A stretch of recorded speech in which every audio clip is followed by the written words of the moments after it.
an armor officer driving tanks.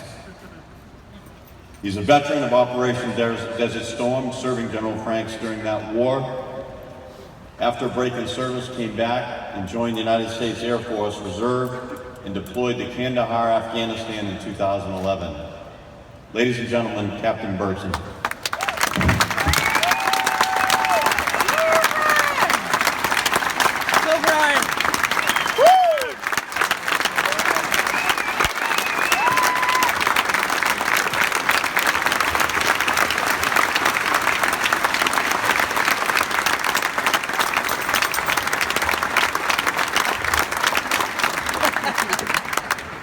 Well, good morning.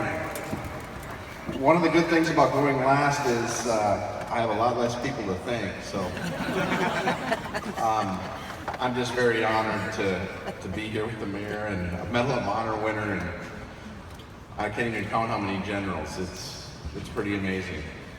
You know, to be a small town guy from flyover land, as y'all out east call us, it's just pretty amazing.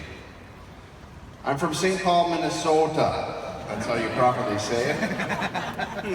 And I'm with you today because I'm a graduate of home base. Since the Revolutionary War, my family has served in every major conflict. My grandfather was an ambulance driver in World War I, and my dad served as a Navy corpsman in World War II and then Korea. So when it was my turn, I joined the Army in high school and served 2 years in the 1st Armored Division and got out as a Spec 4.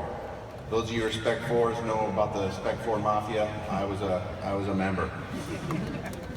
I missed the Army and I enrolled in ROTC at the University of Minnesota and got my commission, along with, you get a lobotomy when you become an officer, so.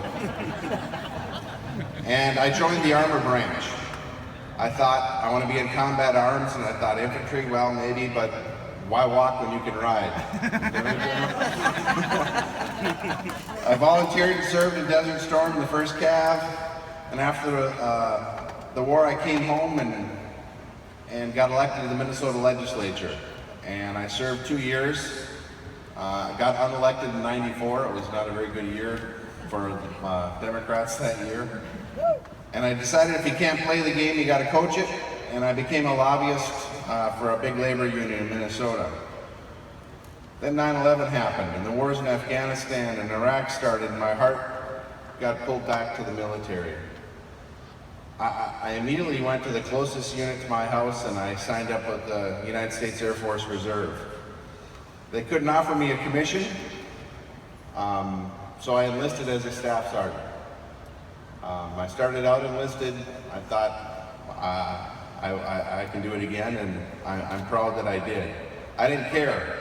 I just wanted to go and fight that evil that attacked the heart of our country.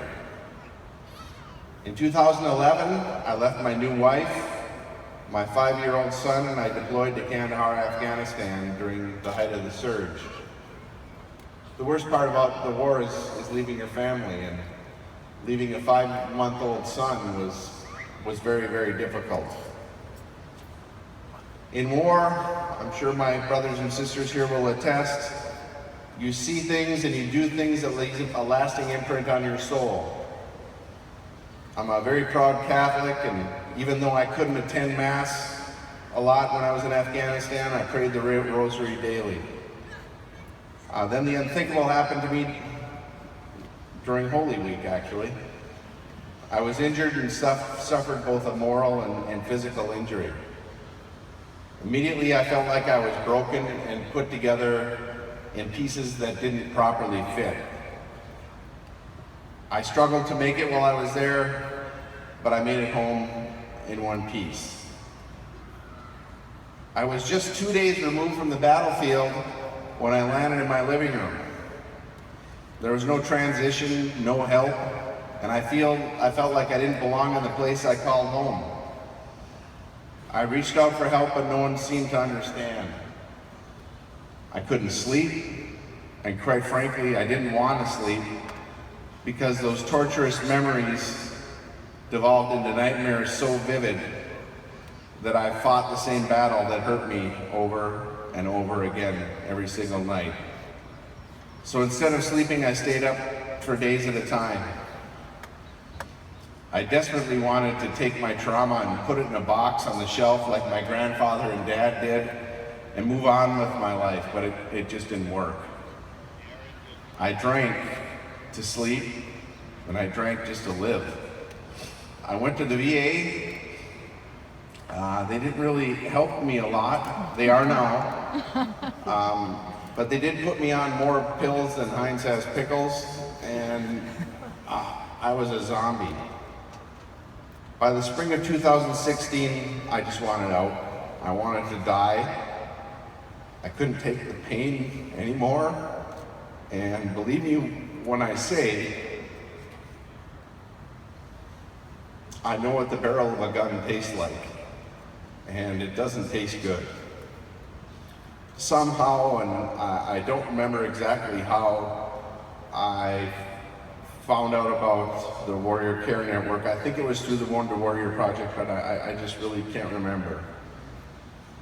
And I found out about home base.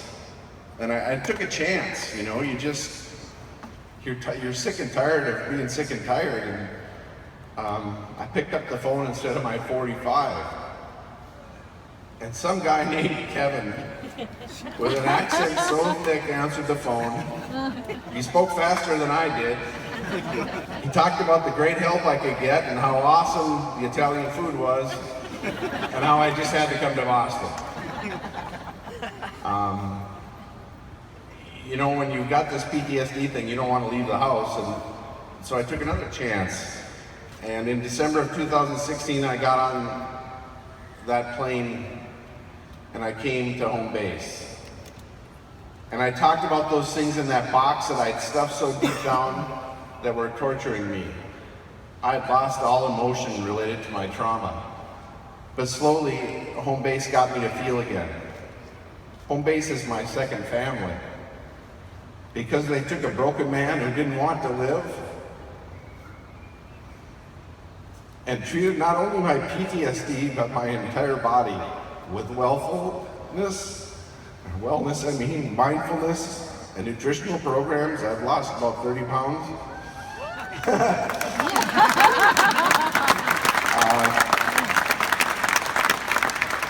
They put me back together and they loved me.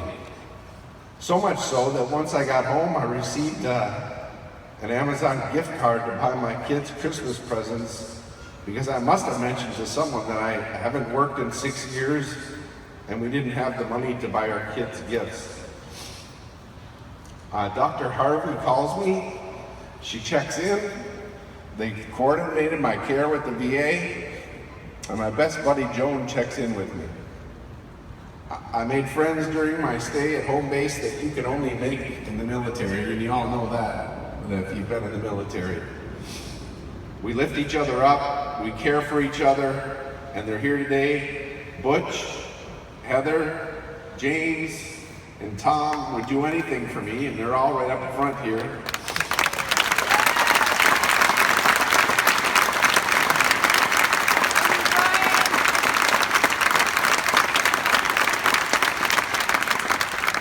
And I do anything for them.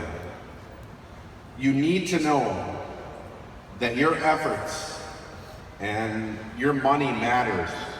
You know, it was said earlier that you saved lives. Saved my life. It lifts us up. But most importantly of all, it gives us hope. PTSD robs you of hope, but home base gives it back. If you're out in the crowd and you need help and you're scared to ask for help, I'm around all day, you can't miss me, I'm kind of tall, I got a dog and a cane. Ask me. Ask the person standing next to you. Ask home base. Life can get better. The VA says 20 veterans a day commit suicide. That's about 1 an hour. And this scourge in our country has to stop. And your money is helping to do that. When I was a brand new company commander, I had the best first sergeant you could ever imagine. They teach you in ROTC, listen to your NCOs. I really took that to heart. His name was First Sergeant, and is First Sergeant John DeWitt. He was an MP and a dog handler in the 1st Cav in Vietnam. He taught me how to be a better soldier, a better commander, and how to lead.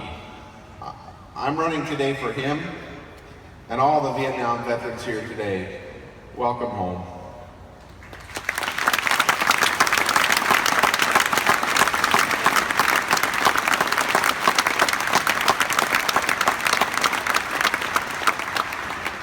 And John, I know this is being recorded. There's a saying in the 1st Cav, John, First Sergeant, welcome home, and Gary Owen. Today we run to raise awareness about the help that is out there for our veterans. Today we run for the soldiers deployed in harm's way. Today we run for the Gold Star families of our fallen comrades. And today we run for the staff of home base because they save lives. Today we run for Boston. And today we run in thanks to the Red Sox Foundation and our Red Sox to beat those stinking Yankees. Thank you, and may God bless America.